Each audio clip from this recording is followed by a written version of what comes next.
Hi friends, welcome to our channel. అందరు ఎలా ఉన్నారు ఫ్రెండ్స్? బాగున్నారా? నేను కూడా చాలా బాగున్నాను.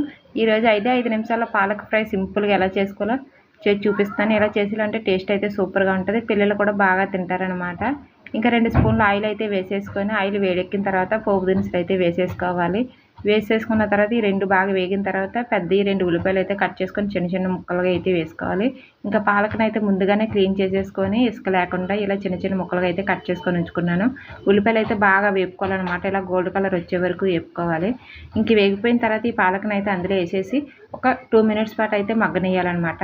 వెంటనే సాల్ట్ అయితే వేసేస్తే వాటర్ వచ్చేస్తుంది. సాల్ట్ వేయకుండా మూత పెట్టకుండా 2 మినిట్స్ పాటు అయితే ఇలా మనం అటు ఇటు కలుపుకుంటూ ఉండాలి.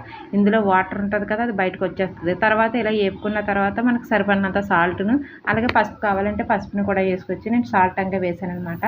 సాల్ట్ వేసి ఇంకో 2 మినిట్స్ పాటు మనం మగ్గనిస్తే పాలక్ ఫ్రై అన్నది రెడీ అయిపోతుంది. మూత పెట్టుకోకూడదు ఫ్రెండ్స్. ఇలా చేసిలా ఉంటే దగ్గరికి ఎంత బాగా ఉంటుంది అనమాట. తోటకూర ఫ్రైలా ఉంటుంది. ఇలా ట్రై చేయండి. నచ్చినంటే లైక్ చేయండి. Bye bye.